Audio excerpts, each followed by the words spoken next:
Beautiful. Well, let's get started. We're going to get started in 3, 2, 1. And we're live. Connor Rawle is in the building, coming live from Utah. Man, how you doing? Happy Tuesday. Good, Ian. How are you doing? Living the dream. And I'm super fired up that we made this happen. I know we've been going back and forth for a few months now. I just want to preface this entire podcast to say I'm super stoked to be talking to you because I love your product, right? It's extra special for me when I get to do podcasts with business owners that I personally use their products. Yeah, for And, sure. For sure. I bought my 2020 Toyota 4Runner a year and a half ago. And Uh-huh. since I think I've dropped over 5,000 on your shop, I was just sprucing it up. The marketing is so great. Like just everything you guys are doing, you seem to be building an amazing culture and an amazing business.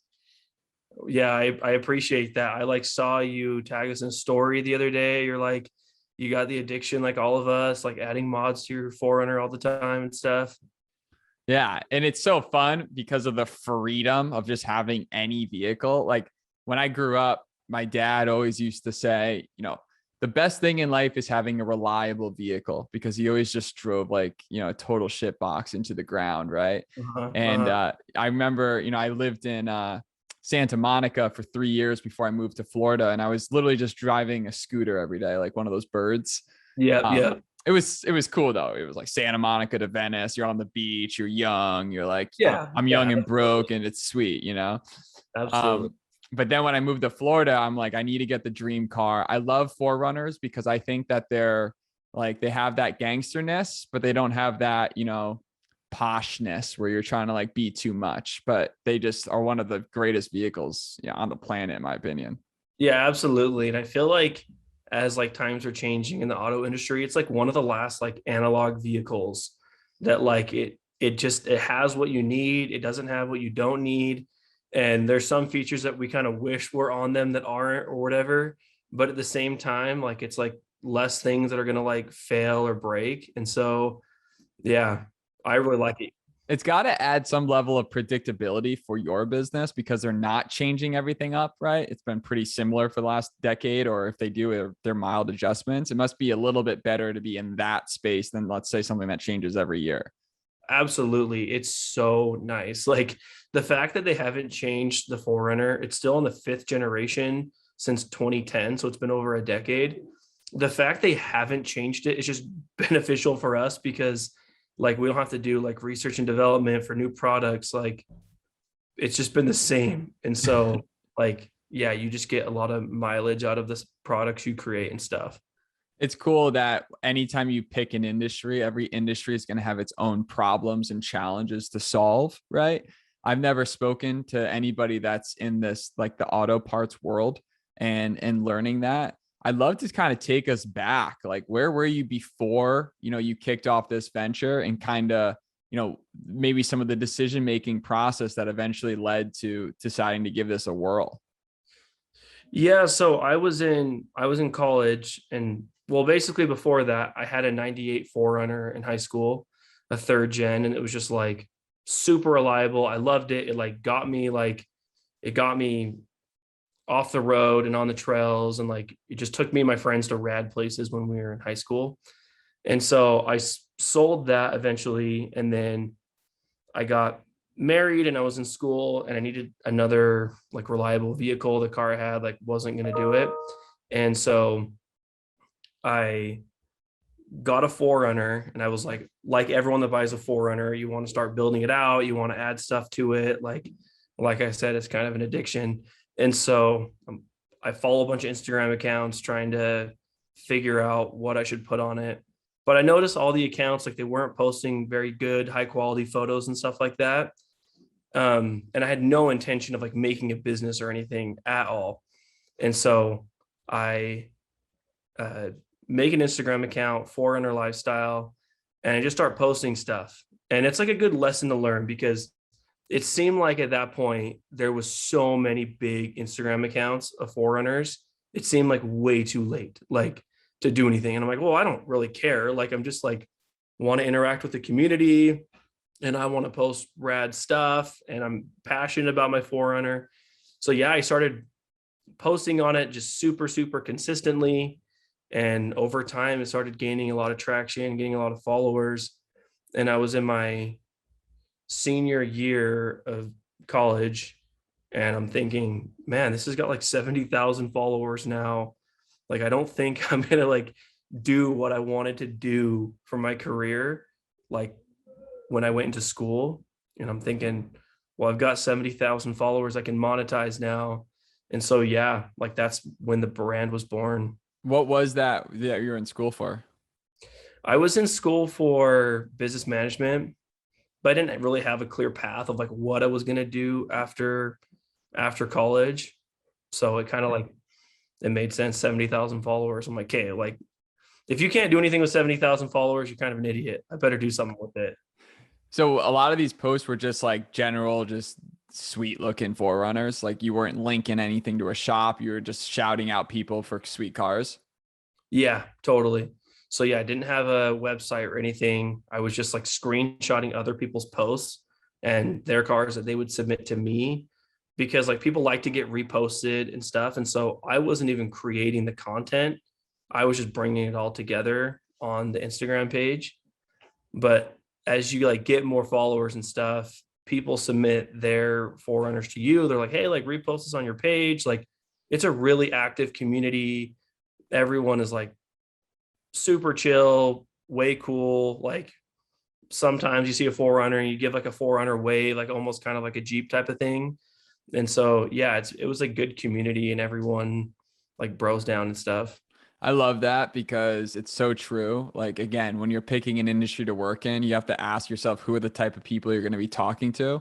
You know, it's the whole thing. Are you going to get a bunch of Karens just lighting up your CS, or are you going to be selling a product to someone that's, you know, very aligned with your goals and your values? Like that was a big thing that got us excited. So I have a cigar company. It's called cigars.com with an S. We sell cigars online through a online marketplace.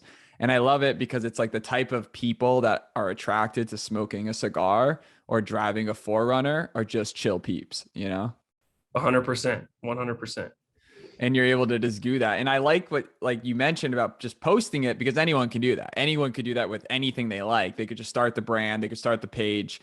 What were some of your tips of building loyalty to the brand, right? Like, did you find that there was a point maybe where you started to kind of build those sort of like cult like followers, if you would, that were just all about it and they felt like they were part of sort of the gang? Yeah, totally. I didn't just post random crap, you know. I was like careful about what I posted, that it was interesting content people wanted to see, content that was like inspiring to them in a way of like, okay, like that 4Runner's way built out. I would like mine to look like that. And so, yeah, I was careful about what I posted to make sure that it wasn't just going to be the crap that everyone else was posting. People were posting like bad quality photos where I was thinking, like, how do you even take a photo that bad? Like, we all have like smartphones now. Like, how do you even do that? Like, I don't even know how you take a photo that bad. And so, yeah, I was just really careful and really consistent. I like what you said, that anyone could do something like this, and you're 100% right.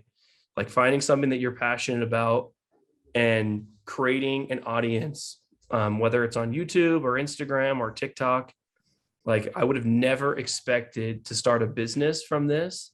And it all started from just posting consistently. And it took $0, like initially, just $0 to get 70,000 followers, just consistency.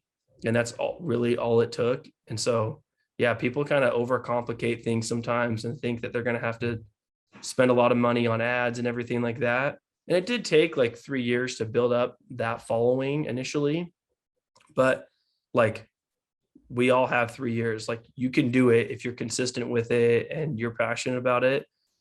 You can build that audience for free. And it's like one of the reasons why we've never ran ads before, is because we have a big following on social media. And like you said, like they're passionate and they're loyal to us. And so, yeah, we're lucky that we haven't had to run ads. Yeah, your brand is so targeted. It's very strong, right? Like you know who your target audience is. I've suffered with that so much throughout my life because like many people, I have just a straight squirrel brain and I'm interested in so many different things, right? And like if you don't niche out and pick something and pick an audience, it's so hard to get that 1,000 true customers that people are always striving to get to turn it into $1 million business. But like for your market, it's so niche, like 4Runner owners. Boom. Like that is beautiful. That's crazy. You don't even run any ads too. Yeah, we have never ran an ad. And like, speaking of like being in a niche market, like when we launched 4Runner Lifestyle, we actually didn't, it wasn't called 4Runner Lifestyle. It was really strange. So my brother, he at the same time bought a Tacoma, and he was like, okay, well, I want to build up a Tacoma following as well, as he saw that I was building up my 4Runner one. So he starts Tacoma Lifestyle. I was like, oh, I'll just call it Tacoma Lifestyle. I was like, oh, cool. Like, and so we both like we're building up those followings, and we're like, okay, let's go together and build a website for all overlanding.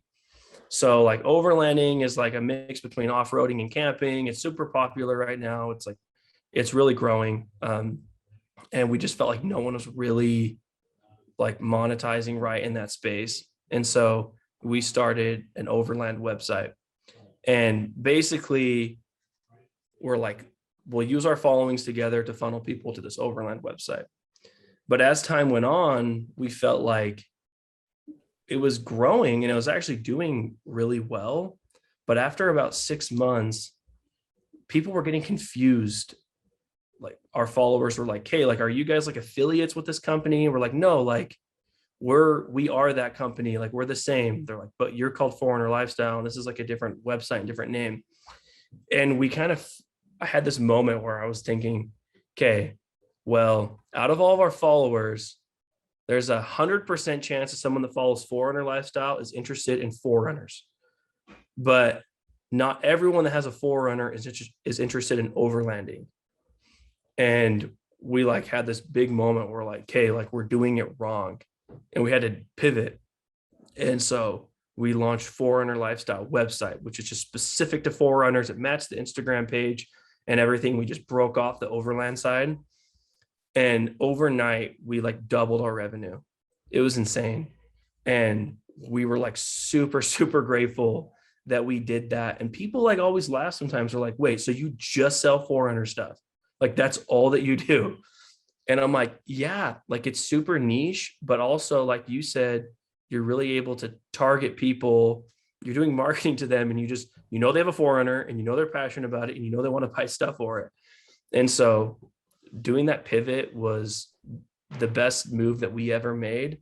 And I don't think that people should be afraid of like being in like a small niche where they can just like really go for it, because we rank really high up on Google and stuff for 4Runner parts. But if we were like, oh, we're all off-roading stuff, well, there's like millions and millions of websites and you're competing against huge players. But being in a niche has been awesome for us. That's amazing. That's a fantastic story. I saw something similar when I was working with TrueFace. So originally, basically, TrueFace is a facial recognition company. So I was the first employee with the team. We scaled it to 20 or so people. We got acquired. It was awesome, but it was a lot of learning experience, and we pivoted from selling a facial recognition doorbell to a facial recognition software. And that changed instantly, changed everything for us. But it was hard to Wow. like give up the passion of like selling this hardware, this thing you can touch and feel, right? But it's like doing those hard audits on yourself and asking yourself, am I doing this right? Is this the best path towards value? And am I serving this audience correctly? I mean, you absolutely hit it out of the park. And when I say that everything is just dialed in with you guys, it is. It's so low key. It's so chill. It's so bro. That makes me want to buy more, right? Like your little text messages saying, hey, I just got, these like knobs that were white. I was like, I need that. I Yeah. need that, like $60 done, sold. It's like they're so relevant because you just have this dream of like accomplishing your dream build, and it's your getaway, it's your escape into the wilderness in your life. I think that's what the 4Runner and these overland market, right, represents. It's like this escape from the 9 to 5 and the everyday just craziness of yada yada. Get out in the woods, hang out with your dog, and just chill in your freaking beast of a vehicle. Yeah, 100%. Like you're kind of like selling a lifestyle. Like when you're buying a 4Runner, you're kind of like buying into the lifestyle where you're like want to get out, you want to like leave the city, um, and you want to just get off the grid and just be away for a little bit. And so that's why like when the pandemic hit, it was like we were in the right place at the right time. Like we had launched our business like a year earlier. And so everyone was like, screw this, like I'm out of the city, like I want to get out in the mountains and stuff. And so yeah, it really is like a lifestyle car that also serves really well as a daily driver. So how did that all work out when it came to starting to actually sell the product? So my a couple, just to preface, a couple of my good friends own the company Throttle. I don't know if you're familiar with it. Um, Evan Beckerman, Rick Beckerman. They're like a car, just an overall car parts for all different, like, you know, mostly like fast racing cars. TJ Hunt, those type of guys. And I loved hearing their story because they're just two dudes from New York, and they, you know, they built this marketplace, started small and built themselves up. How did it start on your end when it came to actually selling products? Did you have to raise money? Were you straight up like buying 10 headlights and selling 10 headlights and just like, you know, bootstrapping it, or what did that look like? Yeah, we bootstrapped it from the very beginning. So we like initially were able to find like some suppliers in China. And so we're able to just like throw like whatever money we had at it, like a few grand here and a few grand there to get some stuff on the website. And then we did a little bit of drop shipping as well. And so you didn't have to really have any capital for that. And we hit up all these companies. So like we manufacture our own products, but we also are a dealer for like 60 or 70 companies as well. But at the beginning, it was like kind of a hard sell because I'm like building out the website and it doesn't look as good back then as it does now. And you're like telling these huge companies, hey, like we want to become a dealer for you online. And they're like, hey, like, where's your store? And we're like, well, it's in my garage. Like, that's what it is right now. So it was kind of a tough sell at first, but when you get on the phone with them and like tell them about your vision, they were kind of like, okay, like I get it. We'll give you a shot and see how you do. But yeah, it just took like what you said, just okay, well, like here's a couple grand. We're gonna buy this product. And then when we have 20 left, we'll order some more of that. And then when we have one more left of those headlights, we'll order some more. And it was just like that snowball effect over time, just putting everything back into the business for a really, really long time. It took a lot of work, but we didn't want to like raise any money or anything like that because we're thinking, well, I don't even know if this is going to work or whatever. But Did you have a full-time job while you were doing this? initially, I did. I had a full-time job and then I went to part-time as it started to gain more traction. And then we like hired an employee and stuff like that. And so we quit our main jobs, which was like, it wasn't that tough of a decision because the company at that point had a lot of traction, was doing pretty well. But yeah, there was a little bit of like just jumping off into the deep end because I was trying to kind of pursue my regular career and then do this at the same time. And then I was talking to a buddy of mine and I'm saying, man, I don't know what to do. I've got a kid now. I've got a mortgage. I don't know, like, what if like everything goes south? And he said, hey, man, if you're trying to catch two bunnies at the same time, you're not going to catch any of them. You need to like just peel off and just try to catch one. And I was like, man, you're 100% correct. Like I need to just burn the ships and go for it. So yeah, quit my job and did it full time. And that was a few years ago now and haven't looked back. It's been an awesome ride. That's amazing. Was there like a certain, like when you're doing these deals with these suppliers, was there like a particular one that gave you a shot and you're like, it was a game changer where you just left that meeting just fist pumping, like we're doing it? Yes, there was a couple like that. One was like picking up Prinsu roof racks. That was a big one for us. Prinsu, like they own the market for 4Runner roof racks. And when we picked them up and like they gave us a shot, I was so pumped. Like I remember like we ordered a couple of them and that like drained our whole bank account to like just get a couple of these roof racks because they're pretty expensive. But yeah, when we like left that meeting, we were super pumped. Like they could see our vision and everything, and like they trusted us. And I look back now and I'm thinking, man, I don't know, like if I would have trusted myself, like if I was Prinsu, I don't know if I would have like given our company a shot. I thought our website looked so good, but looking back on it now, I kind of laugh at it. I'm like, they went to our website and just said, "Oh yeah, we should work with them." But yeah, that got us pretty pumped up. What did you build your website on? It's on Shopify. Nice. Yeah, we use Square and we just love it because it's so easy. Everything's just controlled. Because I've built my own website, like ianlenhart.com. It's like a custom built Webflow website. And it's sick. When you go to it, you're like, what's up? Like this guy's got some swag and great branding, but it's such a pain in the butt when things break, right? I almost regret it. But you got to learn. You got to take those shots and try different things and find what works. And to everyone listening, I have found that if you're going to start any business, especially in the beginning, start off on an easy plug and play platform that controls as many things as possible, because it'll avoid that technical conversation that's going to eventually come up. Yeah, 100% agree. Yeah, I've loved using Shopify. It's been super easy. I actually like just learned it and built out our whole website. And then when we redesigned it a couple of years ago, I did the whole thing again. I just kind of blown away how easy it is and how professional it can look. Yeah, it's fantastic. Now, as you're scaling, what are some of like the biggest milestones that you hit that you can look back on that, really took things to the next level? I think that some of our big milestones have just been being able to stock certain inventory and stuff. Our industry is everything's like based on lead times. Like there's always lead times. It's always like, okay, well, you order this, and it will ship in 4 weeks, it'll ship in 5 weeks, it'll ship in 8 weeks. And so as time has gone on, we've like realized, okay, like that's not the way to go. Like we want to get it to our customers quicker, and we still have a lot that we could do with that. But that's kind of been some big milestones, is like picking up brands and like carrying stuff in stock that nobody has done before. And so, yeah, that's been awesome. Just being able to have things in stock, and our customers always mention that to us. And so placing those like big orders with companies is always like blows my mind when like 100 roof racks shows up. When we were like a year and a half into our business, we ordered 100 of them for Black Friday.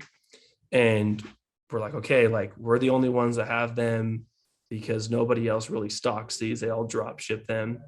And as we were going into Black Friday, we sold out of those roof racks in like a week.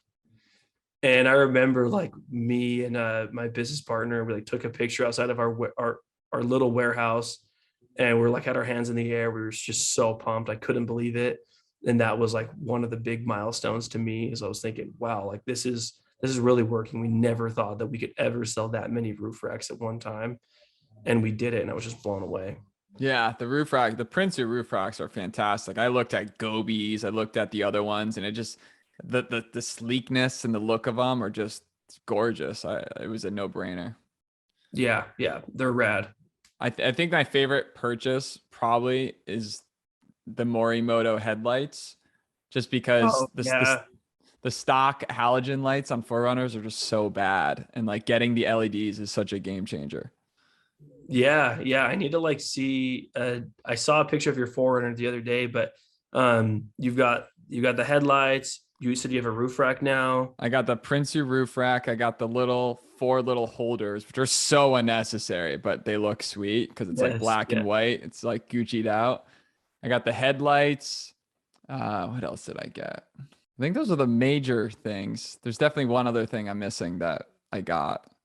Are you done now, or do you have stuff that you want to throw on it? 100%. There'll be stuff I want to throw on it. Like I want to do the front thing with like the grill part, because my front isn't that mean looking. It's got the 4Runner, right? But I don't have the hood scoop. Hood scoop I think looks really nice, really clean. Yeah. I could put more lights on. I just love lights. My entire house is equipped with Philips LED lights, so everything's controlled by Alexa. Totally. And I love LEDs, right?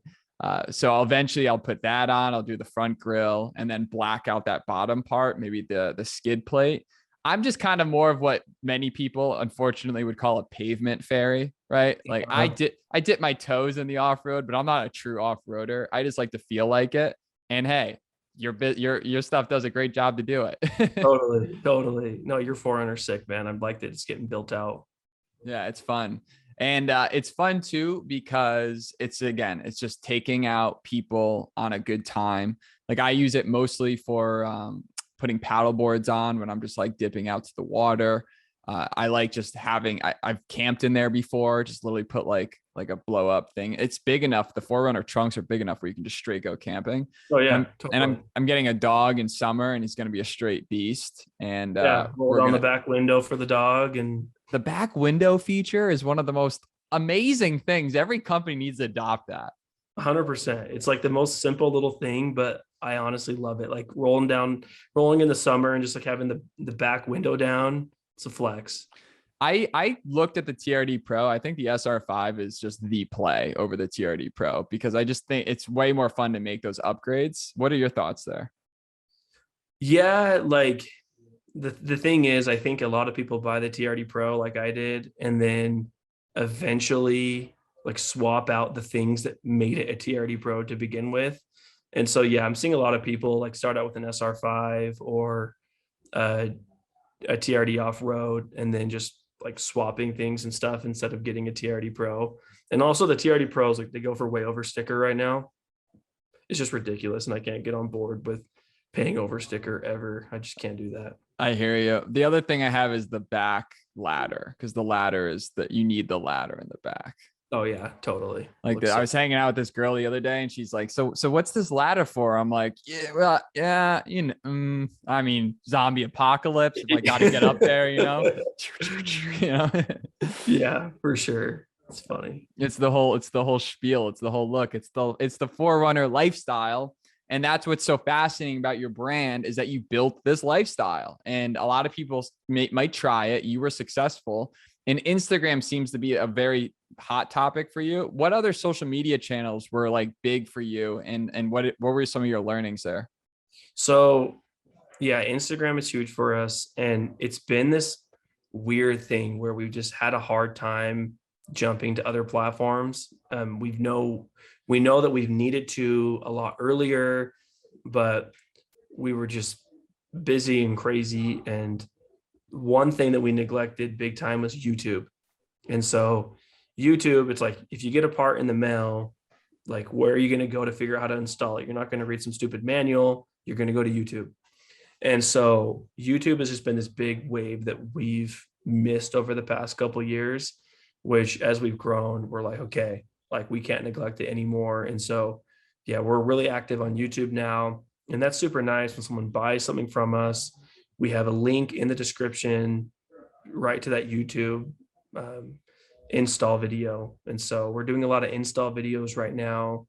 And that's super nice. We're actually acquiring a lot of customers through YouTube that are like trying to find stuff for their 4Runner. And we'll find our videos and click on the link in the description. So YouTube's been a big one. We're also on TikTok now. And that's kind of been a slow grind and stuff, but it's nice because you make a reel or a TikTok video and you can post it on Instagram Reels, you can post it on TikTok, and you can post it on YouTube Shorts. So you get a lot of mileage for it. And it's, you're posting on one platform. It takes 5 seconds to post on another. You've been using YouTube Shorts? Yeah, we have been. How is that?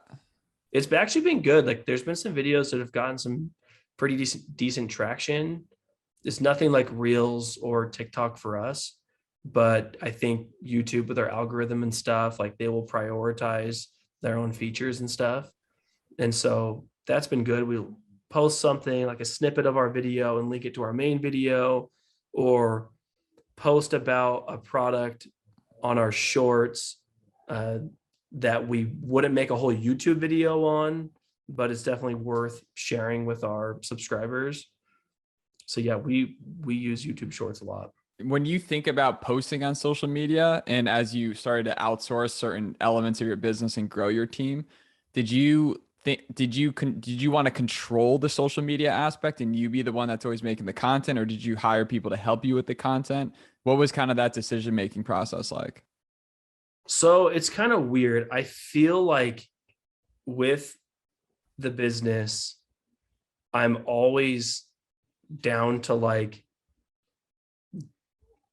hire people and allow people to do those things so I can focus on other things. And so I'm not like a micromanager or anything, but almost like with content, I'm like really particular about it just because I've been the one that's done it for so long. And so I'm the one that posts everything on 4Runner Lifestyle, but it's been recently, like I'm talking like the past like 3 months, that we hired a full-time photographer and videographer.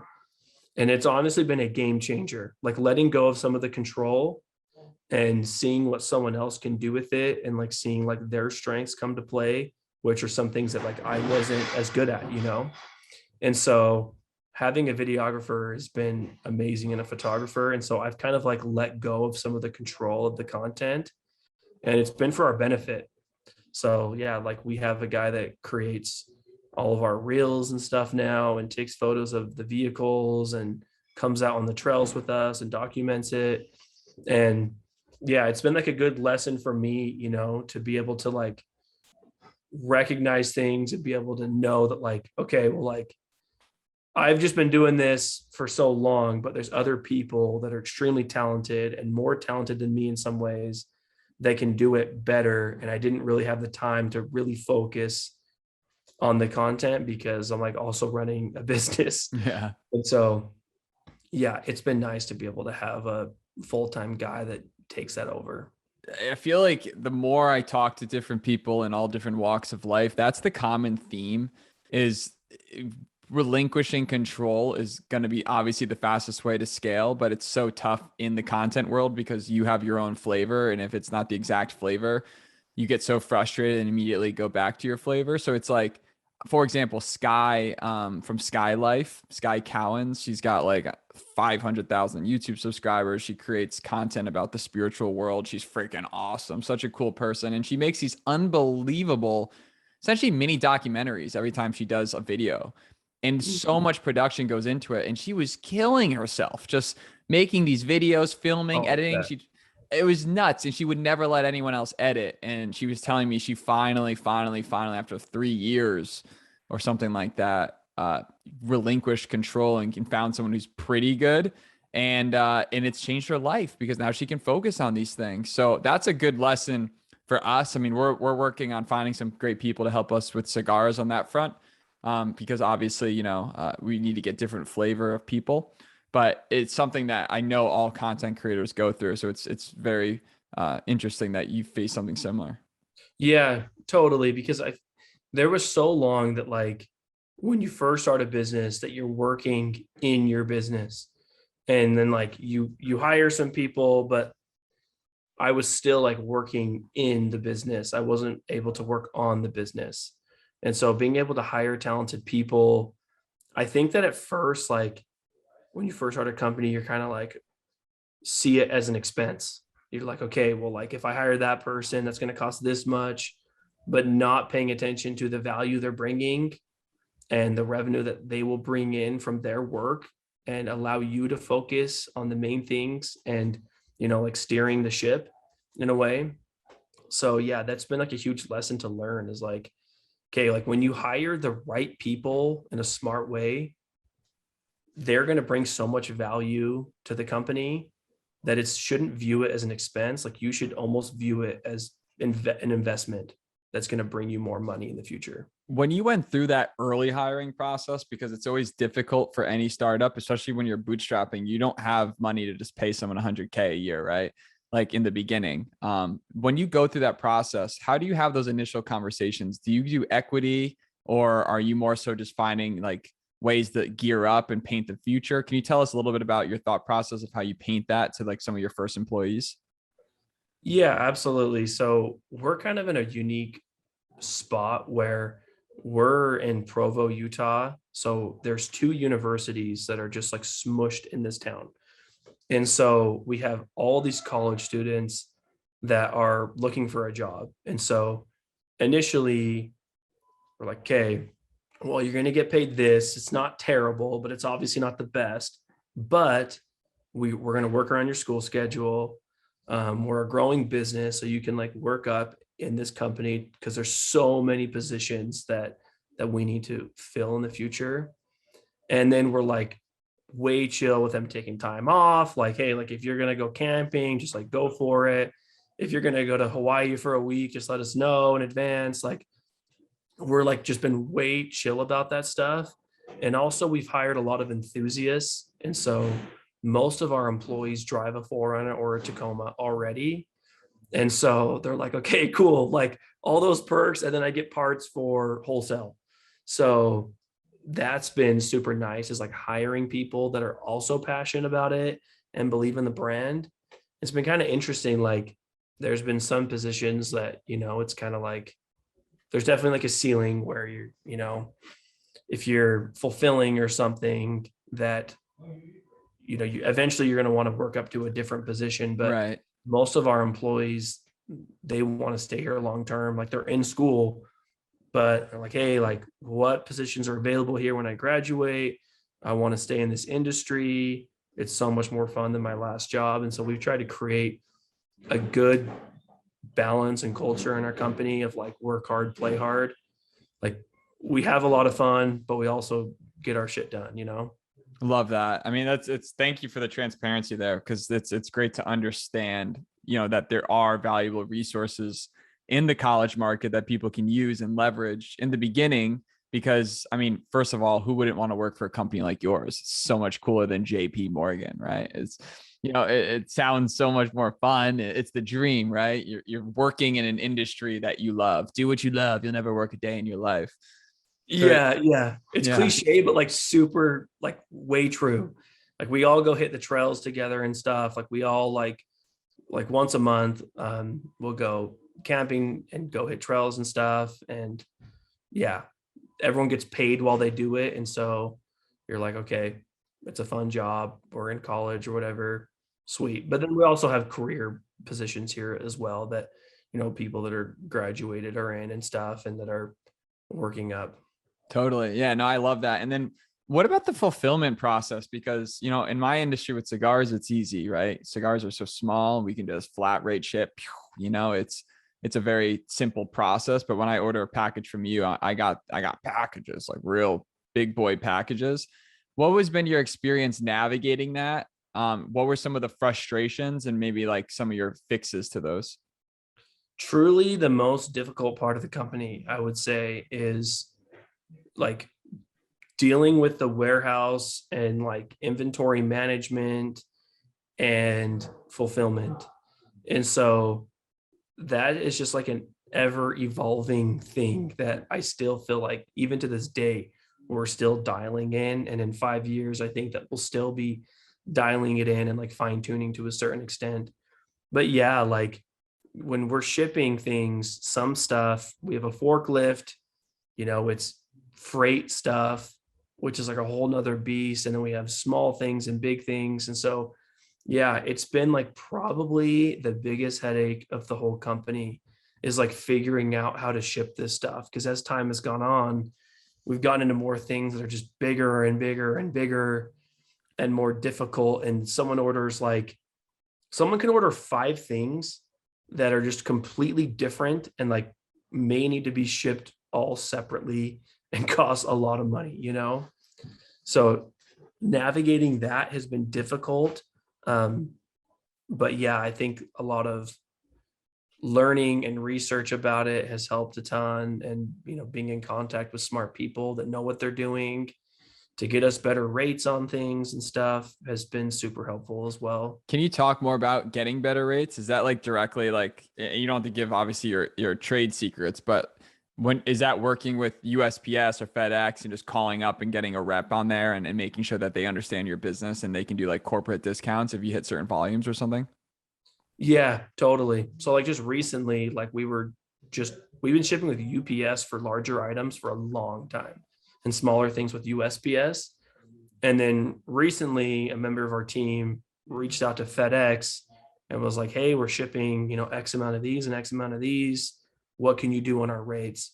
And so for our larger items, we're going to be saving like 30 to 40 grand a year just on rates by just literally doing the same thing, but putting a different label on there, and FedEx comes and picks it up. And so, yeah, I think like maybe getting into like a little bit of a bidding war with them where you're like, hey, well, they're offering us this. What can you do and everything? And it's kind of awkward when our UPS guy picks up now because there's only like a few things for him. And then FedEx shows up and they're getting the bulk of all of our stuff now because they came in super competitive with their rates.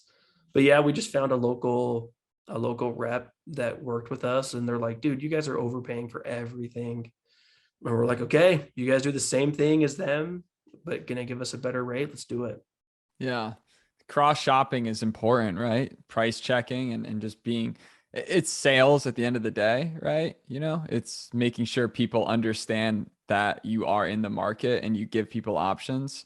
I think that sales is obviously something that is very uncomfortable for a lot of people and a lot of business owners. But once they step into the ideology that every single time you go and try to convince yourself or convince your spouse to watch a movie, you're selling. And it's just being honest, being transparent, and just cutting to the chase, I found has been so effective, and just being real and authentic with people. Because I feel if you can achieve real and authenticity, number one, you can smell bullshit. And then number two, you can attract the good stuff. And if you can create a mutual relationship where everyone's winning, I mean, that's how great businesses are built. Yeah. Yeah. 100%. It's like sales is huge. And so it is kind of nice. And like talking with other business owners as well. Like we're working on getting our text message marketing platform up for a while. And, they came in with a certain price, and I'm not like naturally like a negotiator or anything. And so I'm like, well, that sounds like a pretty good deal, I guess.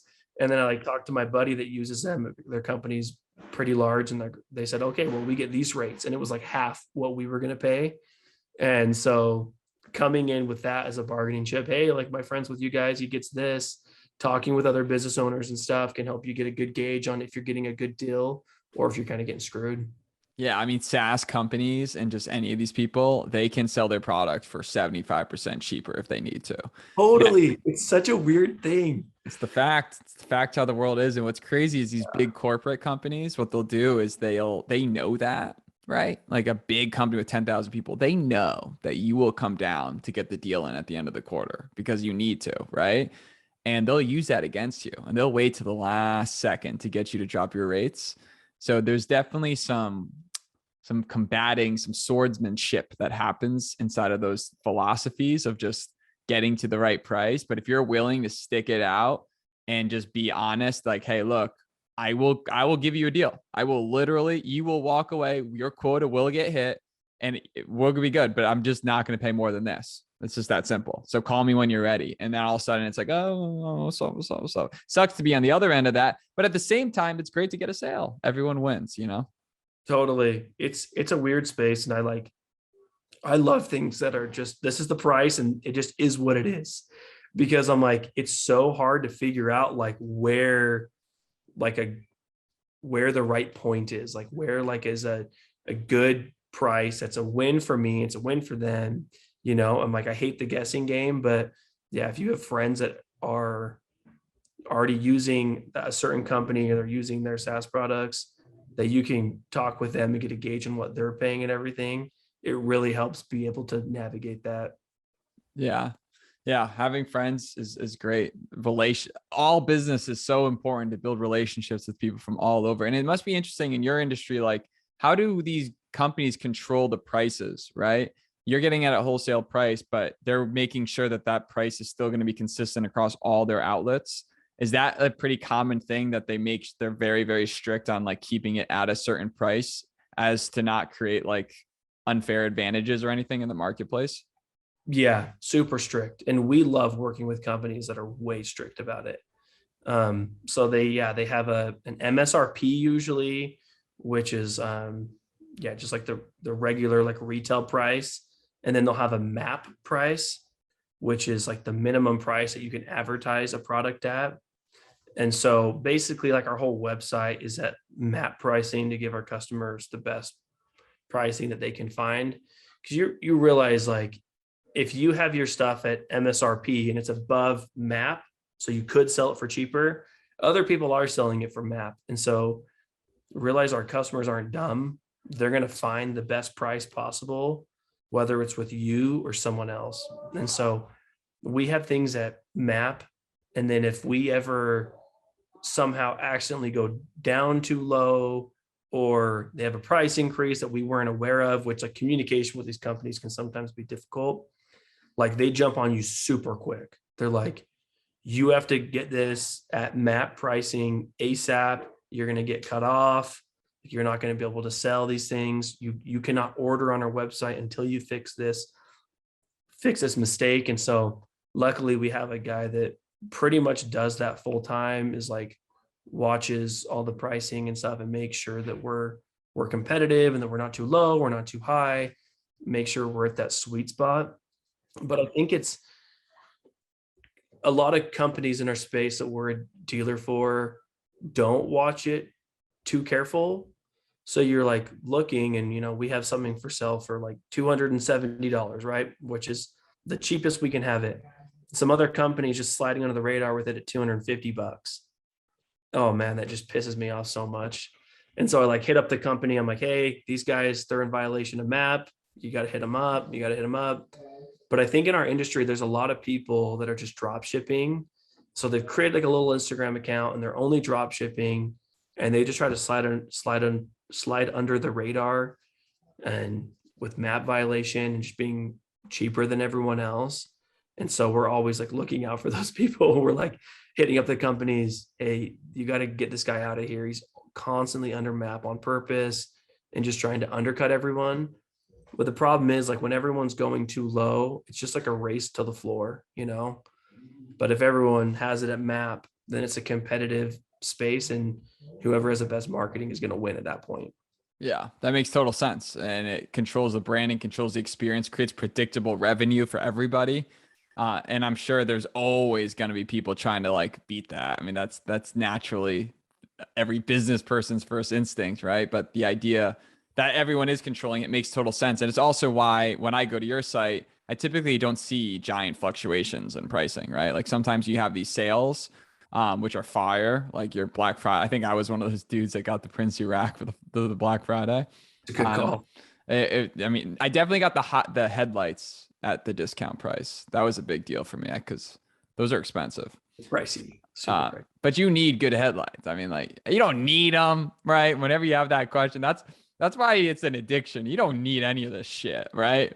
You know, the car itself is plenty, but the back window going down, whew, damn, you're ahead of the comp. But it is nice when you clean that car. I like your post. It's like, it's funny when you clean your car and then you just get it all shitty like the next hour. Yes. Yeah. That's like the constant struggle right now is like trails are opening up in Utah as the snow is melting and everything. Like the gates are getting opened. And so I'm hitting the trails a lot, but then like, I just don't want my car to be dirty all the time. Like I like to take care of it. But then I wash it and the next day it's dirty again. I'm thinking, man, this is a vicious cycle. 100%. Yeah, I wish I had a 4Runner out there. I wish I was into cold weather. I grew up in upstate New York. I never want to do it again. So I live in Miami now, right? But you can hit it. You can hit the sand dunes, man, you know, every now and then. There you go. You'd be surprised like how many of our customers like live in places where there's absolutely no off-roading and they just, it's not even like a possibility for them unless they drive hours away, and they have like $10,000 worth of camping gear on their 4Runner. They're just all geared up all the time, but they never take it anywhere but the mall. It's funny, but yeah, it's just like part of the vibe and like, right. Yeah. I wanted to get the rooftop tent, the sky camper, whatever they are. They're like 3Gs. But I just thought to myself, this is number one. I don't know if I'm going to even make it into like a parking garage with this thing on. Yeah, but you just freaking want it though. It's like, yeah, it's funny. Yeah. The next thing I'm definitely going to get is that awning that goes along the sidebar that you can pull out. Yeah, that thing is cool. Yeah, hit me up, get you a deal. Sounds good. If you could go back, this is something I know we're coming up on time. If you could go back in time and you could have told yourself, like, let's imagine you're back in college when you just started that 4Runner lifestyle page, and you could have like current you could have went back and talked to that younger college crazy you and would have said 1, 2, or 3 things that could have saved you a ton of time, money, headache, tears, learning lessons. And obviously the best answer is always, I wouldn't have changed anything because it made me who I am today. Right. But for the sake of the question, what are some things that for you wish you could have told yourself that could have saved some of those things? Probably to not procrastinate and don't overthink and don't feel like you have to have everything perfect to start. I kind of felt like that for a long time, is that there was like a year's time where it was just like almost like a meme amongst like my family and friends that like I was going to do something with the 4Runner lifestyle Instagram page, but like I got to read this one book before I do it. I got to like listen to this one thing before I do it. I got to like listen to this whole podcast and this book and all these things before I like take action. Instead of just going for it, So I would have just told myself to just take action, don't overthink, and just start where you're at. I love that. Take action, don't procrastinate. And then the other thing I always hear from all these successful entrepreneurs is consistency. It's like this stuff takes time, right? And a big player with a lot of these small brands is longevity. If you can be in the market for 5 to 10 years, like you're going to come out somewhere, right? But it's like, are you willing to put in that time? Are you willing to be consistent for 3-4 years before you hit that, cross the chasm, if you would? And if you are, you can't lose, because at the end of the day, you're going to learn. Like, it's not that complicated and let me start that over. It is very complicated if you procrastinate. It is complicated if you don't take action, if you don't experiment. And you've been doing all those things. You pivoted, you've launched this business and this niche stuff. There's so few people that are doing what you're doing. And I'm just truly, honestly, extremely impressed by everything you guys are doing. So for all the listeners, I mean, number one, if you have a 4Runner, I mean, boom, boom, boom, ding, ding, ding, like amazing. But following this playbook is going to be really important just for getting your foot in the door, getting started. So I love those tips. It makes a lot of sense. How can people continue to follow you, follow your brand, and continue to get more Connor tips in the future? Yeah, check out 4Runner Lifestyles Instagram account, YouTube, and then my personal Instagram is 4Runner Connor. So the number 4Runner and Connor, CONNOR. That's like my personal Instagram account. We'll post like more stuff around our warehouse and our office space and stuff. So yeah, they can check me out there. But I just want to like encourage everyone, like, if they're thinking about starting a business or something, like you said, that consistency, like the amount of people that think they don't have 3 to 4 years to like build something up. They just want something now. Well, that now is like never going to happen. It's like you have a lot of time. Like as I get older, the more I realize, okay, like 25 is really, really young. 30 is really young. 40 is even really, really young. Like if you start something now and you have that consistency, like it'll pay dividends later down the road. Love it. We appreciate you, man. Looking forward to staying connected, and looking forward to, I'll definitely hit you up when I'm in Salt Lake City, because I'll be there, or Utah in general. 100%, man. I'll get you hooked up with some stuff. All right, brother. We appreciate you. Yeah, I appreciate you having me on. Thank you for listening to another episode. Remember, hope is not a strategy. Keep making moves. Till next time, peace.